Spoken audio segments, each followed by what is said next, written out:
But I want you to know something. This is sincere. I want you to know, when it comes to believing in God, I really tried. I really tried. I tried to believe that there is a God who created each of us in his own image and likeness, loves us very much, and keeps a close eye on things. I really tried to believe that, but I gotta tell you, the longer you live, the more you look around, the more you realize something is fucked up. Something is wrong here. War, disease, death, destruction, hunger, filth, poverty, torture, crime, corruption, and the ice-capades. Something is definitely wrong. This is not good work. If this is the best God can do, I am not impressed. Results like these do not belong on the resume of a supreme being. This is the kind of shit you'd expect from an office temp with a bad attitude. And just between you and me, in any decently run universe, this guy would have been out on his all-powerful ass a long time ago. And by the way, I say this guy because I firmly believe, looking at these results, that if there is a God, it has to be a man. No woman could or would ever fuck things up like this.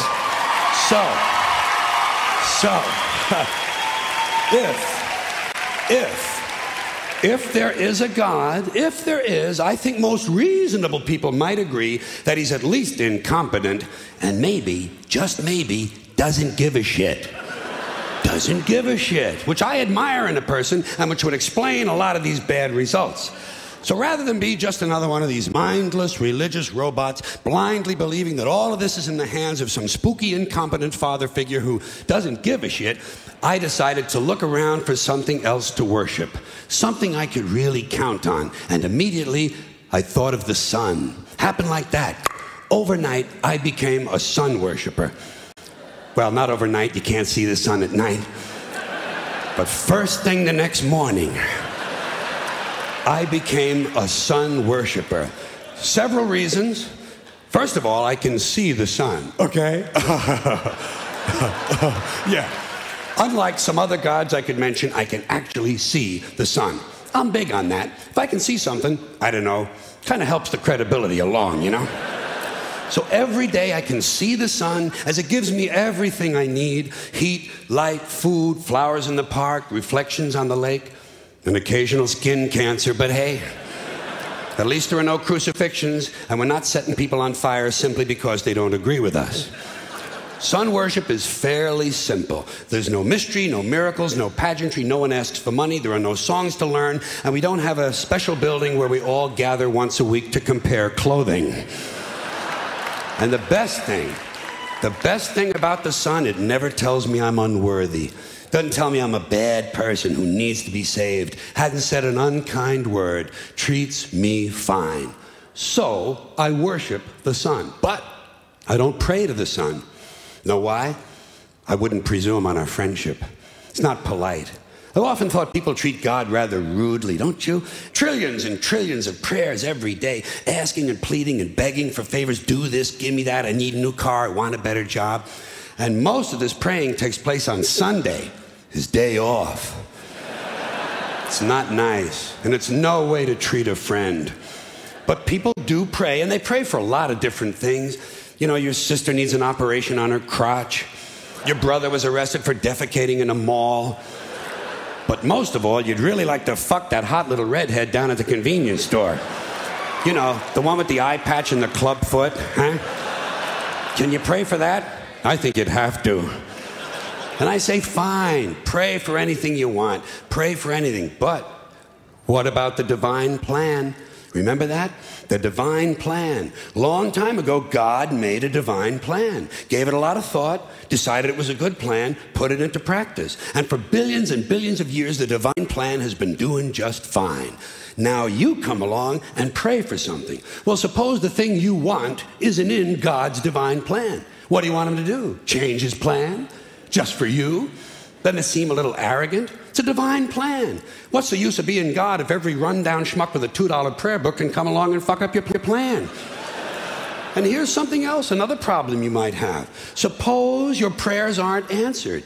What do you say? Well, it's God's will. Thy will be done. Fine, but if it's God's will and he's going to do what he wants to anyway, why the fuck bother praying in the first place? Seems like a big waste of time to me. Couldn't you just skip the praying part and go right to his will? It's all very confusing. So to get around a lot of this, I decided to worship the sun. But as I said, I don't pray to the sun. You know who I pray to? Joe Pesci. Joe Pesci. Joe Pesci. 2 reasons. First of all, I think he's a good actor, okay? To me, that counts. Second, he looks like a guy who can get things done. Joe Pesci doesn't fuck around. Doesn't fuck around. In fact, Joe Pesci came through on a couple of things that God was having trouble with. For years, I asked God to do something about my noisy neighbor with the barking dog. Joe Pesci straightened that cocksucker out with 1 visit. It's amazing what you can accomplish with a simple baseball bat. So I've been praying to Joe for about a year now. And I noticed something.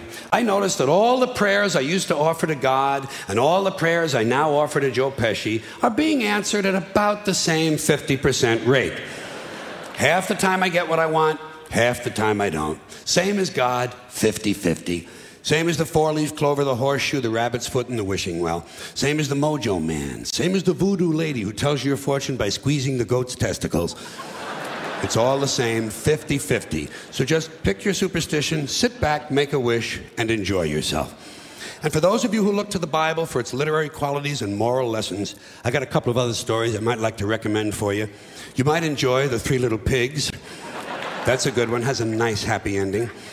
Then there's Little Red Riding Hood, although it does have that one X-rated part where the big bad wolf actually eats the grandmother, which I didn't care for, by the way. And finally, I've always drawn a great deal of moral comfort from Humpty Dumpty. The part I like the best, all the king's horses and all the king's men couldn't put Humpty Dumpty back together again. That's because there is no Humpty Dumpty and there is no God. None, not one, never was, no God. In fact, I'm going to put it this way. If there is a God, may he strike this audience dead. See, nothing happened. Nothing happened. Everybody's okay. All right? Tell you what. I'll raise the stakes. I'll raise the stakes a little bit. If there is a God, may he strike me dead. See? Nothing happened. Oh, wait. Got a little cramp in my leg. And my balls hurt. Plus, I'm blind. Oh, now I'm okay again. Must have been Joe Pesci, huh? God bless Joe Pesci. Thank you all very much.